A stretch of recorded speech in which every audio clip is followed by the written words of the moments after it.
Kita sekarang berada di Gunung Barbate.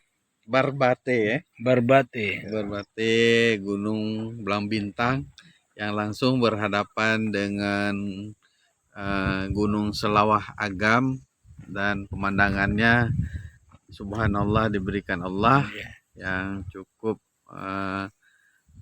menyenangkan di sore-sore menjelang maghrib.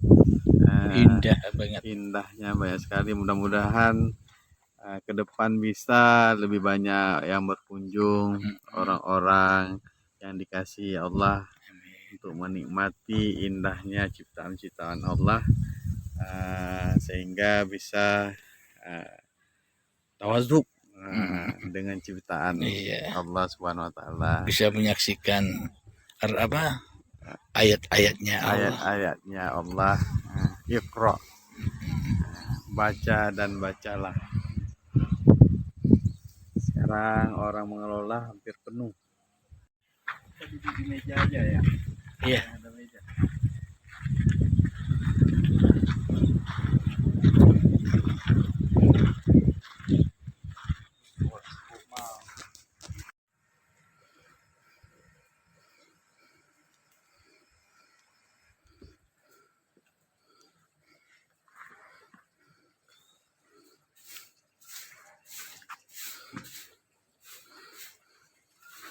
Itu lautan lepas.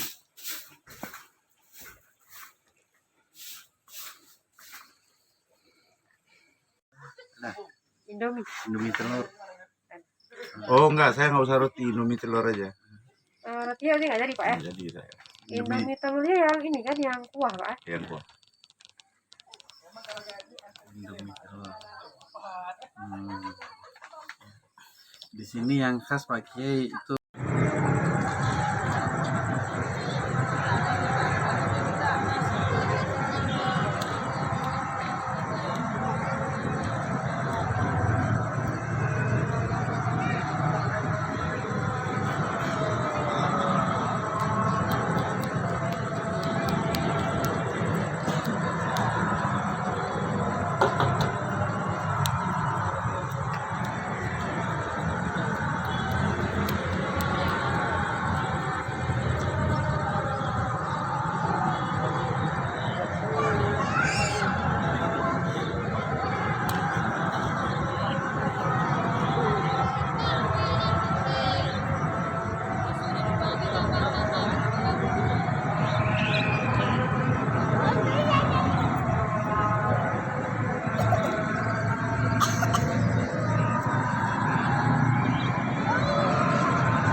oleh badannya. Muhadharah adalah makom para mayoritas manusia umum yang selama ini orang-orang syariat yang masih mempertuhankan syariat manusianya. Dikira di hatinya syariat itu di manusianya. Jadi yang hadir muhadharah ini di hatinya masih wujud hidup manusianya lah yang masih berperan sebagai Allah. Karena Allahnya gaib, karena Allahnya tak wujud. Karena yang hadir di hatinya hanyalah dirinya sendiri. Inilah makom muhadharah, makom bagi mayoritas manusia. Kemudian yang kedua makom mukasyafah. Setelah muhadharah, mukasyafah.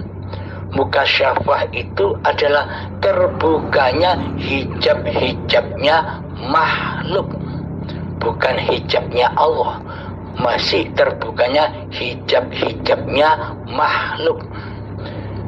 Biasanya mukasyafah ini terjadi ketika manusia masih mengamalkan zikir-zikir yang ke satu dan yang kedua. Yang pertama tahapan zikir itu ada 4.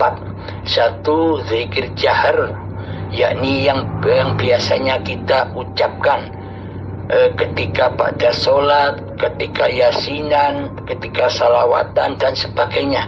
Itu zikir jahar atau zikir la ilaha illallah yang masih diucapkan oleh lisan, oleh mulut. Inilah zikir jahar. Yang kedua, zikir sirri. Zikir sirri ini hati mengucap Allah, Allah, Allah, atau Hu Allah, Hu Allah, atau zikir nafas. Hati masih memperhatikan nafas, keluar masuknya nafas.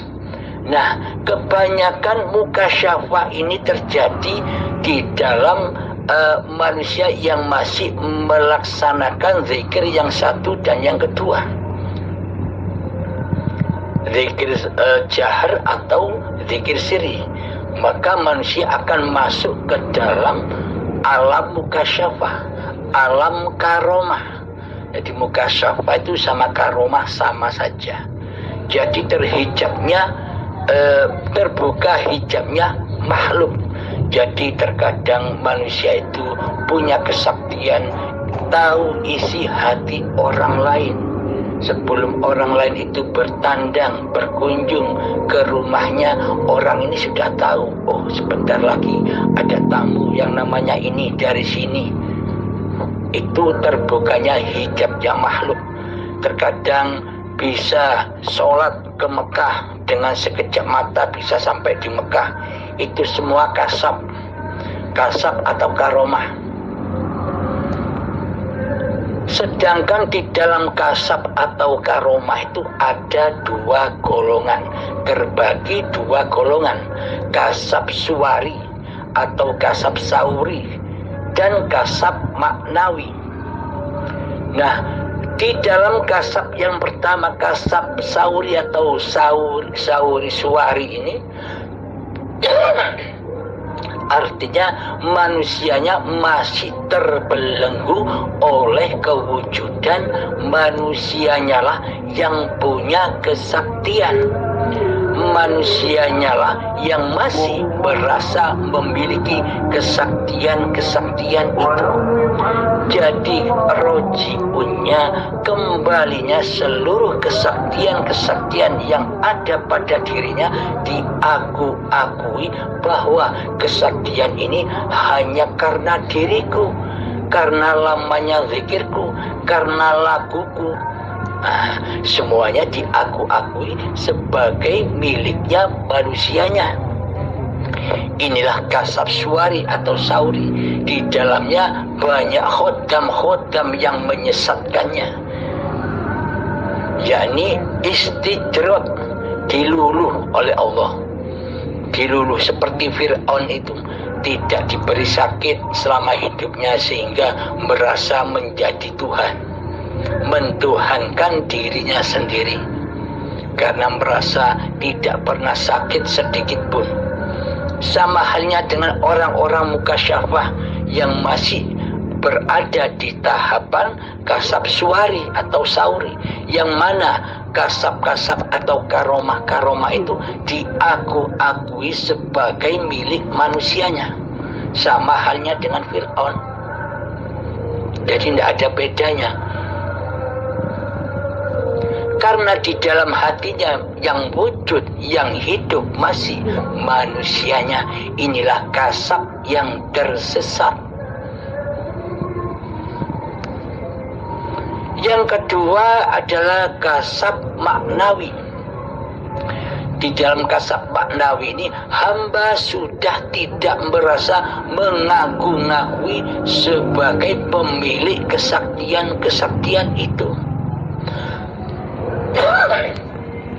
Di hati hambanya sudah menyadari bahwa kesaktian-kesaktian yang dimilikinya itu bukan dari dirinya sendiri, akan tetapi inilah kuasa Tuhannya. Inilah yang disebut kasab maknawi. Jadi untuk mencapai kasab maknawi sehingga masuk ke dalam tahapan makom manusia yang musyahadah. Tahapan makom manusia kan ada 3, muhadharah, mukasyafa, musyahadah. Jadi kasab maknawi inilah yang akan memasuki alam ruang musyahadah. Jadi dekat dengan musyahadah, karena apa-apa yang terjadi, kesaktian-kesaktian yang terjadi pada dirinya sudah tidak diakui sebagai kesaktian manusianya. Karena manusia sudah menyadari bahwa tanpa hidup apakah ada kesaktian? Berarti sakti itu miliknya badan ataukah miliknya hidup? Nah, bagi orang yang sudah duduk di kasab maknawi, sudah menyadari bahwa seluruh kesaktian-kesaktian, seluruh karoma-karoma ini hanyalah milik Allah, bukan milik manusianya. Agar selamat dari kasab-kasab yang tersesat ini, maka pakailah zikir yang ketiga. Jadi tadi zikir yang pertama itu zikir jahar, yang kedua zikir sirri, Allah atau memperhatikan nafas. Yang ketiga adalah sirrul asror, yakni zikir rasa, merasakan bahwa hidup ini Allah. Nah, ini zikir yang ketiga ini yang Anda harus pakai. Jangan pakai zikir yang 1 dan 2. Kelamaan Anda akan terjebak di alam mukasyafah, yang mana di situ banyak khodam-khodam yang menyesatkan jiwa Anda. Jadi pakailah zikir yang ketiga, zikir rasa, merasakan bahwa hidup ini Allah. Jadi pada intinya hati sudah tidak mengucap apa-apa lagi, mulut atau lisan sudah tidak mengucap apa-apa lagi, hanya diam saja, merasakan dengan rasa bahwa hidup ini hidupnya Allah, bukan hidup manusianya. Ini zikir yang ketiga, sehingga akan mencapai zikir yang keempat, yakni fana'ul zikri, fanahnya zikir, tiadanya zikir manusianya. Jadi yang merasa berzikir bukan manusianya lagi. Ketika sudah nyata, sudah wujud bahwa hidup ini Allah, maka lenyaplah kemanusiaannya, lenyaplah keadamannya. Jadi yang ada hanya Allah. Yang berzikir kepada Allah adalah Allah sendiri. Yang bisa ingat kepada Allah adalah Allah sendiri. Araftu Rabbi bi Rabbi, aku mengenal Tuhanku dengan Tuhanku. Jika mengenal Tuhan dengan dirimu, maka selamanya dirimu takkan kenal Tuhanmu. Jadi mengenal Allah dengan Allah, bukan dengan diri manusiamu. Inilah yang dimaksud fana'ul zikri.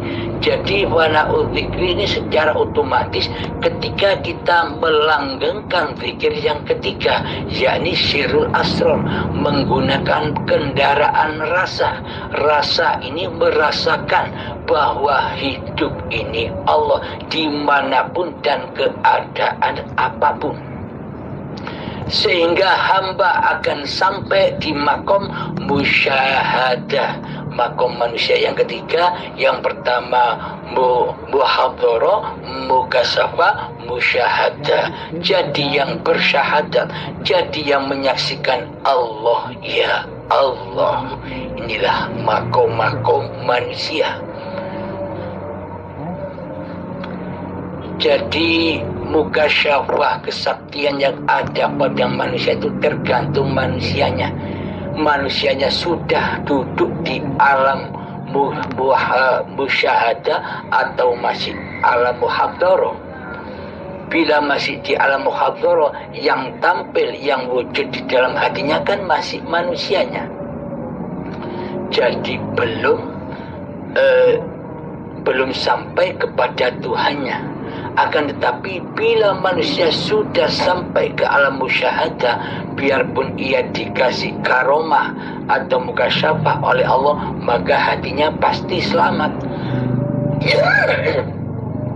Karena hatinya pasti sudah tak mengaku-ngakui dalam hatinya bahwa kekuasaan atau kesaktian, kelebihan yang dimilikinya ini bukan dari diri manusianya. Contoh ketika Anda sebagai topik menyembuhkan orang, dipanggil orang ke sana kemari untuk menyembuhkan pasien, hati sudah tak merasa bahwa ini kepunyaan makhluknya, ini punya Allah. Hiduplah yang memperjalankan Anda kemanapun untuk mengobati manusia. Jadi pandanglah selalu hidup agar hati Anda selamat dari hawa nafsu Anda sendiri. Alhamdulillahirabbil alamin. Inilah sekilas tentang macam-macamnya zikir dan makom manusia. Macamnya zikir ada 4. 1 zikir jahar, 2 zikir sirri, 3 zikir sirrul asrar, yakni zikir rasa, hatinya hati, sirrun fi sirri. Yang keempat pana'ul zikri, lenyapnya zikir itu sendiri. Dan makom manusia ada 3. 1 muhadharah, yang hadir di hatinya masih wujud diri manusianya. Yang kedua mukasyafah, yang mana di dalam mukasyafah itu ada 2 golongan, kasab suari dan kasab maknawi. Yang ketiga adalah makom hal musyahadah, yakni yang bisa menyaksikan Allah, ya Allah sendiri. Alhamdulillahirabbil alamin. Semoga saya dan semoga kita semua selalu dibimbing oleh Allah Subhanahu wa taala di jalan lurusnya. Alhamdulillahirabbil alamin. Akhirul kalam. Assalamualaikum warahmatullahi wabarakatuh.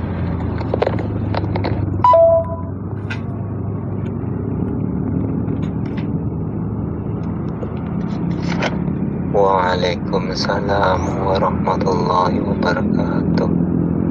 Terima kasih banyak Ustaz atas penjelasannya. Izin bertanya, menambahi gitu Ustaz, mengapa manusia itu begitu sulitnya mengakui Allah sebagai Tuhan? Terima kasih Ustaz. Assalamualaikum warahmatullahi wabarakatuh.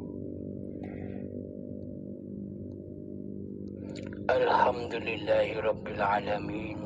Mengapa manusia begitu sulitnya mengakui Allah sebagai Tuhannya, mengakui hidup ini Allah? Kenapa?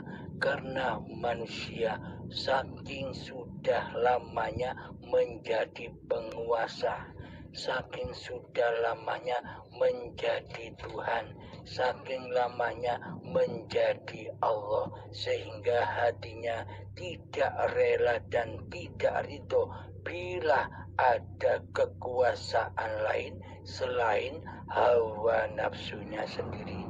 Disinilah kita wajib berperang, perang fisabilillah. Rasa hidupnya Allah yang Allahu Akbar. Allah lah yang memahabesarkan diri zatnya sendiri. Allah lah yang mengangkat tangan ini. Allah lah yang menyedekapkan tangan ini di atas pusar.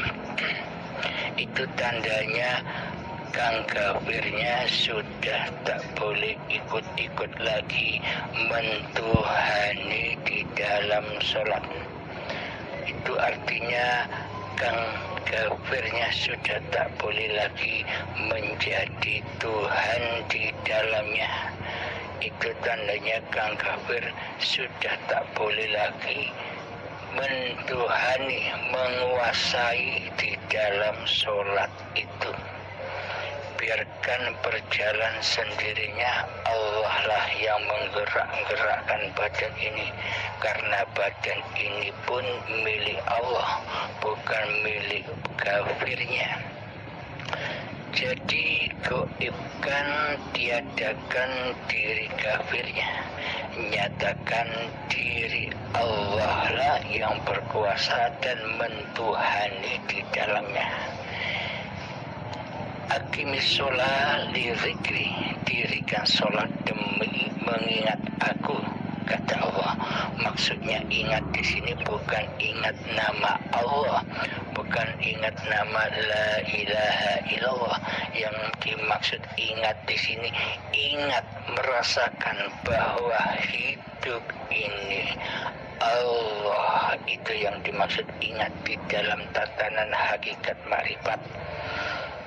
Maka dari itu langgengkanlah rasa hidup ini Allah. Jadi sudah tidak ada sesebutan lagi.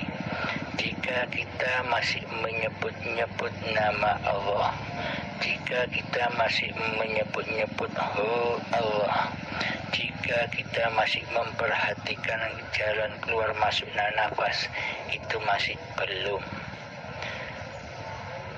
Leburkanlah itu semua, nyatakan dengan senyata-nyatanya bahwa hidup ini Allah.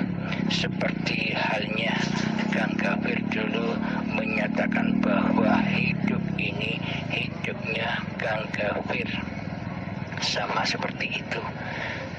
Dan goibkanlah Kang Kafirnya, seperti halnya Kang Kafir dulu menggoibkan dan mentiadakan Allah, mentiadakan kekuasaan Allah di dalam hati Kang Kafir dahulu. Jadi dibalik Allahnya yang wujud, Kang Kafirnya yang fana. Allahnya yang hidup, Kang Kafirnya yang mati. Inilah yang dimaksud aqimis sholat li zikri, dirikan sholat demi mengingat aku. Tugas manusia dicipta di dunia ini, wa ma khalaqtul jinna wal insa illa liya'budun. Tugasnya manusia hanyalah mengabdi. Dengan cara apa mengabdi? Di dalam tatanan syariat, mengabdi itu yang menjalankan seluruh syariat-syariat yang disyariatkan oleh Allah dan Kanjeng Nabi Muhammad. Akan tetapi di sini adalah melanggengkan hidup ini Allah.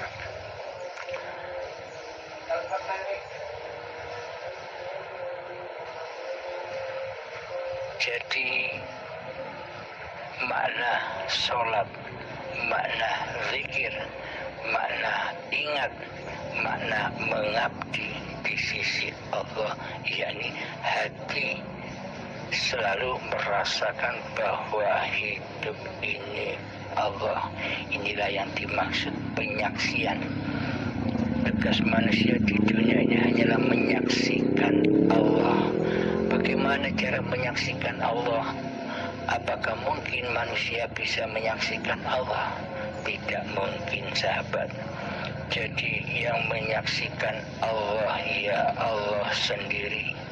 Jadi ketika diri Kang Kafirnya sudah kembali ke fitrahannya, kembali ke alam keabadiannya, yakni kegoiban dan ketiadaannya, disitulah nyata bahwa hidup ini Allah, yang menyaksikan Allah ya Allah sendiri.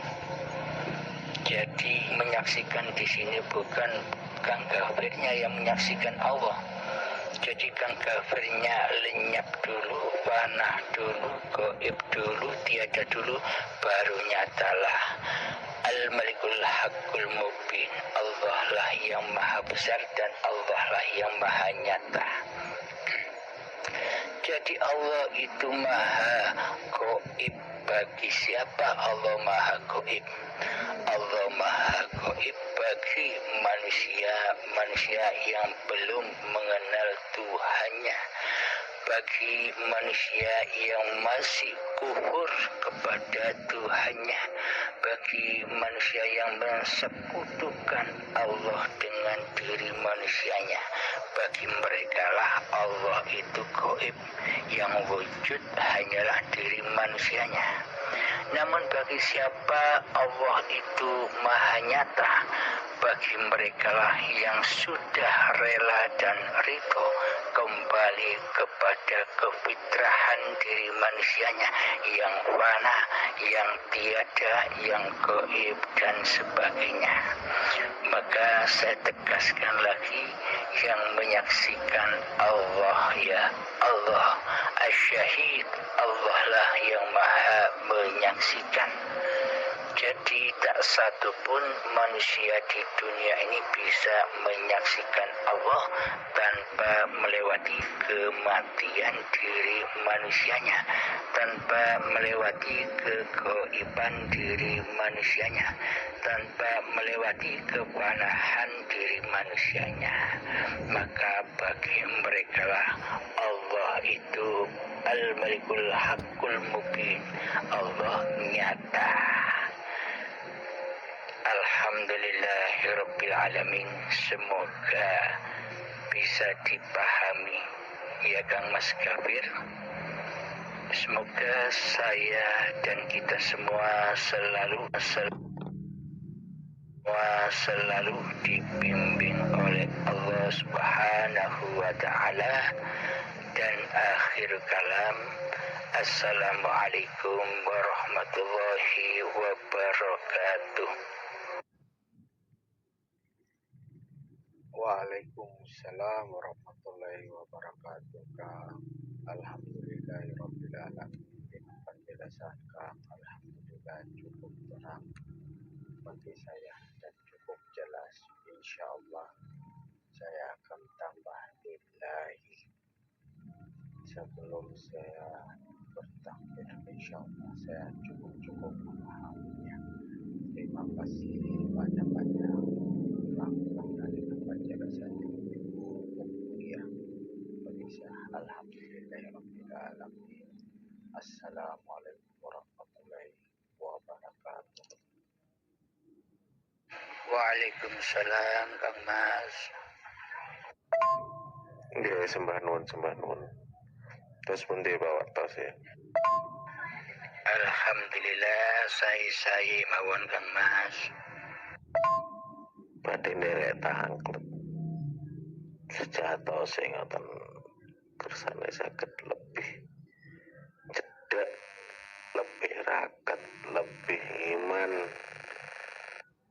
kalih napa sing pun diiman niku tos pundi. Masalahe kan nggih kadang kok rumangsa urip kula niki liar. Senaosa ati niki kula peksa, kula tulung-tulungke yen kabeh iki karepe Allah. Saobah musike ngroko iki ya mergo krana ana urip ya iku Allah. Ning kadang tesih nggadahi pikiran yen urip kula ngeten iki kok malih dadi kaya wong ora duwe tatanan njur sakarepe dhewe. Niki ya napa niki? Alhamdulillahirrabbilalamin. Memang butuh perjuangan ekstra Kang Mas. Karena selama ini sudah kadung lamanya diri ini menjadi penguasa. Bagaimanapun sangat amat sulitnya melepas kekuasaan diri manusianya, melepas pengakuan diri manusianya. Maka dari itu di dalam tahapan zuhud atau tafakur memang kita harus mengkiamatkan semuanya, menghancurkan langit bumi yang selama ini kita akui sebagai milik kita. Apa yang dimaksud langit dan bumi? langit itu hidup dan bumi itu badan. Selama ini kan yang kita akui bahwa hidup ini hidupnya hambanya, hidupnya manusianya. Itulah langitnya manusia dan bumi. Sementara selama ini badan kita anggap badan milik kita. Maka dari itu belajar kita menghancur leburkan, mengkiamatkan semua kepemilikan kita. Inilah jalan syakaratul maut. Begitu sulitnya juga di dalam syakaratul maut nanti. Ketika saat hidup di dunia belum belajar mati, belum belajar husnul khotimah, belum belajar rela ridho bahwa apa yang dimiliki manusianya itu sejatinya bukan milik manusianya. Maka dari itu berjuang terus, karena peperangan yang teramat agung di sisi Allah, peperangan yang seperti ini Kak Mas, bukan peperangan fisik. Yang teragung di sisi Allah adalah peperangan bagaimana hawa nafsu ini hengkang dari kekuasaannya. Hawa nafsu ini hengkang dari singgah sananya uripe Allah. Maka dari itu Kang Deva, saya baiat ya. Mohon ridhonya, relanya di baiat ini. Bukan kami menggurui atau menjadi guru. Atas nama sahabat kami membaiat Anda. Maksudnya membaiat begini. Selama ini di dalam hati Kang Deva, di dalam hidup Kang Deva, selama ini kan nama hidup, nama hati, nama jiwa, nama nyawa, nama roh, kan selama ini namanya Kang Deva, bukan Allah. Nah, bila Anda rela dan ridho, nama hidup, nama roh, nama jiwa, nama nyawa itu kembalikan lagi kepada hidup, hati, nyawa, jiwa, roh itu adalah hayatullah, uripe Allah. Jadi nama hidup yang ada di dalam raga ini sudah bernama Allah, bukan Kang Deva lagi namanya. Jadi selalu saksikanlah apapun yang digerakkan atas nama badan yang bernama Deva, seluruhnya hanyalah af'al Allah yang menggerakkan Devanya, Allah yang memberdirikan, yang membangunkan, yang memakankan, yang meminumkan, yang memandikan, yang menzikirkan, semuanya adalah uripe Allah. Jadi baiatnya adalah nama Deva saya ganti dengan nama Allah. Ini babakan hati, roh, jiwa, nyawa sudah bernama Allah, bukan bernama Deva lagi. Nah, itu lestarikan di dalam hati Kang Deva. Lestarikan bahwa urip iki dudu uripe Deva, iki urip. Devanya keluar, usir lagi. Devanya datang, usir lagi. Devanya ingin merebut kehidupan lagi, usir lagi. Perangnya demikian kan Mas. Jadi perangnya bukan hanya khusus di dalam duduk semedi atau tafakur atau zuhud saja. Jadi perangnya, pertapanya itu ada di segala tempat. Ketika Anda beraktivitas apa saja, selalu saksikan bahwa Allah lah yang beraktivitas, Allah lah yang berkuasa atas seluruh tindak lakunya badan-badan Kang Deva. Jadi posisi badan Kang Deva ini sudah menjadi Muhammad Rasulullah, badan-badan yang diutus oleh Allah, diutus berjalan, diutus melihat, diutus mendengar, seluruh anggota badan dan seluruh panca indera ini akan hidup bersama hayatullah. Al-insanu sirri,